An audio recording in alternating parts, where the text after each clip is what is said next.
Olá para você inscrito aqui no canal Ponto de Vento. Vamos continuar aqui o nosso estudo da lição da Escola Sabatina dos Jovens. Então a lição dessa semana ela tem por título Apanhados no Fogo Cruzado.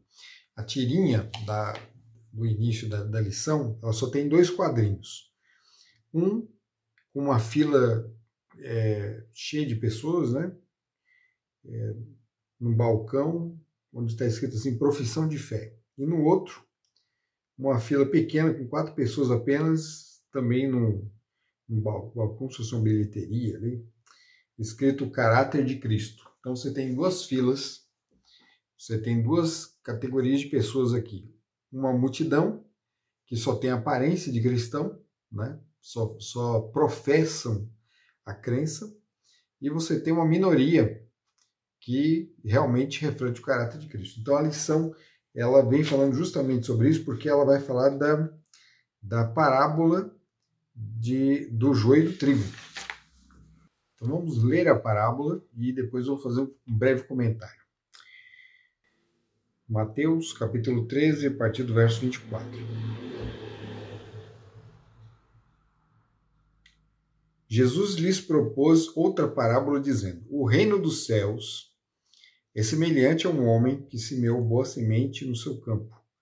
Mas enquanto todos estavam dormindo, veio o inimigo dele, semeou o joio no meio do trigo e foi embora.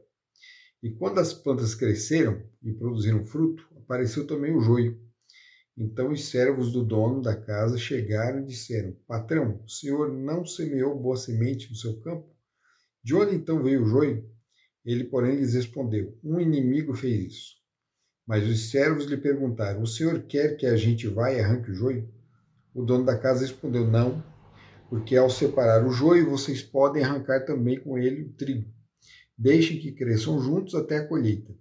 E no tempo da colheita, direi aos ceifeiros: ajuntem primeiro o joio e amarrem-no em feixes para ser queimado, mas recolham o trigo no meu celeiro.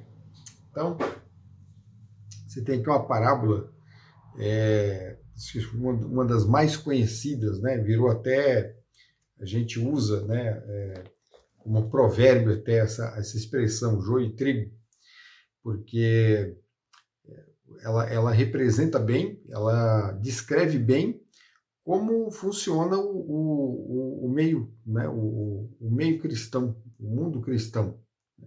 Então você tem ali pessoas que compõem, pessoas que fazem parte de uma classe que é representada pelo joio e um grupo de pessoas que fazem parte da classe representada pelo trigo. Só que essas 2 classes estão juntas, elas estão unidas. É isso que a parábola ensina aqui. As 2 classes de pessoas estão juntas, elas crescem juntas. Então, na parábola você tem um semeador que semeia uma boa semente no campo. Então, a boa semente é o quê? A boa semente é a palavra de Deus, e ela vai gerar, nas pessoas que acolherem bem a palavra de Deus, elas vão representar bem o reino dos céus. Então, veja que o princípio de tudo aqui está na palavra. É a palavra de Deus que vai originar, que vai tornar possível que a pessoa possa dar os devidos frutos. Então, outro tipo de semente não daria o mesmo resultado. E o inimigo vem e semeia no meio do trigo uma semente ruim, o joio, né? Então, o joio é uma planta muito parecida, conforme ela vai crescendo, ela é muito parecida com o trigo. As dessemelhanças, né, as diferenças, elas são muito pequenas e fica difícil você identificar. Mas é possível ver ali no meio da plantação quem é quem. Mas você imagina se a pessoa, na hora que vai colher, ela pode acabar colhendo o trigo, né? Se ela quiser se livrar do joio, ela pode acabar tirando o trigo junto com o joio. Então, o perigo é muito grande, é perigoso mexer no meio do processo. É isso que a parábola está ensinando aqui. Porque um dos trabalhadores dessa seara aqui, ele vem e fala com o dono da plantação, né, o semeador, e explica: olha, você não semeou boa semente? Então por que essa planta produzindo aqui? Ele fala assim: ó, o inimigo, aí ele fala, o inimigo veio e colocou o joio no meio do trigo. Ah, então você quer que eu tire o trigo, o joio do meio do trigo? Eu falei, não, se você tirar agora, pode acontecer de você tirar o trigo junto. Então, os dois têm que crescerem juntos. O que acontece quando o trigo e o joio crescem, né? Aparecem as espigas. Só que a espiga do trigo, ela é pesada, né? Ela tem a sementinha dentro, ela até pende, assim, né? Conforme ela vai crescendo, ela fica, né, fica pensa. Ela cai, né? Ela se dobra um pouco. É interessante que isso do dobrar-se das plantas, né, até um sinal de reverência, simboliza reverência. Enquanto que o joio não, o joio ele cresce, né, continua ereto, e as espigas que são mirradinhas, né, nem na quantidade, na aparência, ela não se iguala ao trigo, e dentro não tem semente. Quer dizer, na verdade ela tem uma sementinha, mas ela não se parece com a do trigo, né? Ela quase não é visível, ela desaparece. Na hora que você debulha, ela some, parece que é tudo palha. Mas ela tem uma sementinha, porque senão como é que a planta ia, né? Você tira só a raiz e vai plantando? Não, o joio também tem semente. E ela tem até finalidade, ela é usada para alguns fins. Ela é uma planta meio tóxica, também. Ela é uma planta tóxica e não serve para alimentação. Ela não serve para isso. Ela não serve para o propósito que tem o trigo, né, que é de alimentar. Então o trigo ele simboliza a vida, enquanto que o joio não simboliza nada. Ela é o contra, ela é o oposto, não no sentido de que ela seja realmente má, mas ela é o oposto no sentido de que ela é inútil, ela não serve para nada. Então, você tem ali no reino dos céus, porque veja bem que a parábola fala assim, o reino dos céus é semelhante. Então, o reino dos céus é aqui, tá? Então, não fique pensando que o reino dos céus é lá no céu. Não. Quando Jesus fala do reino dos céus, ele está falando do reino que ele já estabeleceu aqui. Ele veio justamente para isso. O reino dos céus não começou também com Cristo, né? O reino dos céus começou a partir do momento em que Adão e Eva caem e é estabelecido o plano da redenção. Então, a partir dali começa o reino do céu. Então, ele tem toda uma etapa, passa por etapas de desenvolvimento que vai alcançar o seu ápice em Jesus. Então, Jesus é o grande rei desse reino que vem no seu devido tempo. E ele vem e trabalha, semeia a boa semente, mas no meio, né, do público que aceita as palavras de Jesus, vão se encontrar pessoas que vão se aproximar de Jesus por propósitos diversos, diferentes do verdadeiro e real propósito, que é o de alcançar a salvação, de aceitar os seus ensinamentos e de se tornar uma bênção. Como o trigo é bênção para todo mundo, o verdadeiro cristão ele vai ser uma bênção para os outros, enquanto que o joio não serve para nada. Então o joio ele vai atrapalhar, ele é uma erva daninha, ele vai acabar se tirando ali, roubando um pouco dos benefícios, né, enquanto que o trigo precisa tirar alguma coisa do solo de útil, né, o joio acaba atrapalhando até no processo de desenvolvimento do trigo. Mas o trigo não vai morrer por conta disso aí. Os dois vão crescer juntos. E quando chegar o devido tempo, que devido tempo é esse? Quando derem frutos. Quando vierem os frutos, aí então vai ser feita separação. Isso aqui acontece, isso tanto acontece assim no modo presente, né, do reino, porque, por exemplo, você imagina a igreja, né? Vamos imaginar na prática isso aí. Na igreja você tem pessoas que servem a Deus, pessoas que estão ali interessadas, pessoas que estão trabalhando pela causa e tudo mais, e depois mais vai aparecer gente que está ali para atrapalhar.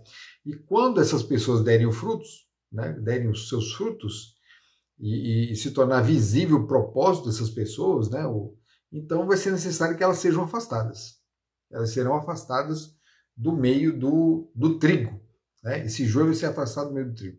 Mas isso ainda não é a colheita final de que fala a parábola. Porque a parábola ela se refere ao final de tudo, juízo final. No juízo final, então as pessoas terão tomado sua decisão. Aqueles que tomaram essa decisão ao lado do Senhor é o trigo. aquelas que tomaram a sua decisão ao lado do inimigo, é o joio. Então elas serão recolhidas, serão separadas, amarradas em feixes, como vem dizendo aqui na parábola, e jogadas ao fogo, né? Porque essa é a sentença final para todos aqueles que se desencaminharam. Então esse é o destino final do joio, daquele que causa problemas para a obra de Deus, aquele que não tem propósito de ajudar, aquele que não serve para nada, que na verdade acaba fazendo o trabalho do inimigo que plantou ele lá. Mas a gente corre um risco muito grande com essa parábola aqui, se nós entendemos do jeito errado. Não cabe a nós agora dizer quem é joio e quem é trigo. A não ser quando você tem uma pessoa no meio da igreja que causa realmente muitos problemas e tudo mais, e dificuldades e rebelião, né? Então você é obrigado a afastar, mas ainda assim você não pode dizer que ela vai ser amarrada no feixe e vai ser jogada no fogo no fim, porque ela pode se converter ainda, ela pode se tornar trigo. Então veja que o fato de ser trigo e ser joio, a gente não pode esquecer da semente que é plantada, né? Nós não somos só a semente, mas a semente representa também a palavra, né, que é absorvida por aquela pessoa. Então, a boa semente, que é a palavra de Deus, vai tornar a pessoa uma pessoa boa. A má semente, que são os ensinos do inimigo, vai torná-la uma pessoa má, uma pessoa inútil para o reino de Deus. Mas essa pessoa inútil, ela pode, em algum momento, receber, né, aceitar a boa palavra, o trigo. E aí ela vai tomar um destino diferente. E o oposto também pode acontecer. Aquele que é trigo, nesse determinado momento, pode se afastar da palavra de Deus e aceitar a má semente e se tornar joio. Então, não cabe a nós agora escolhermos quem é joio e quem é trigo. Não é o momento. E nem é a nossa função. Nossa função não é essa. A nossa função é absorver a palavra de Deus e pregar o evangelho e fazer discípulos. Essa é a missão que foi dada para a sua igreja. Fazer discípulos.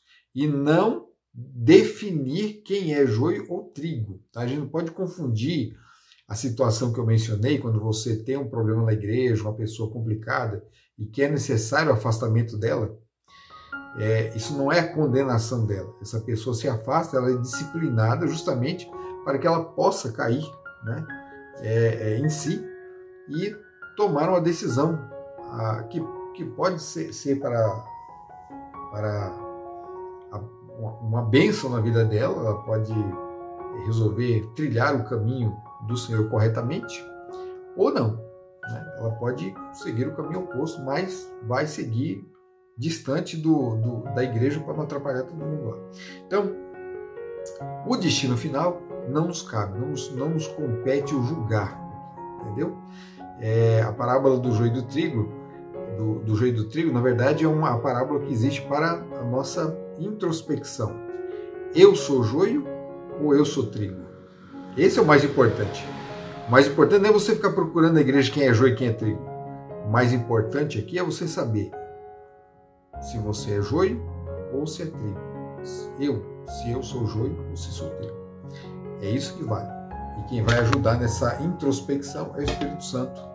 Então, oremos para que o Espírito Santo nos conduza, nos ilumine e nos revele nosso real estado. E é lógico, tudo isso fundamentado na palavra de Deus. O Espírito Santo trabalhando com a palavra de Deus na transformação do caráter do ser humano. É isso. A parábola do semeador, ela é riquíssima, ela é muito importante. Aqui no livro de Mateus,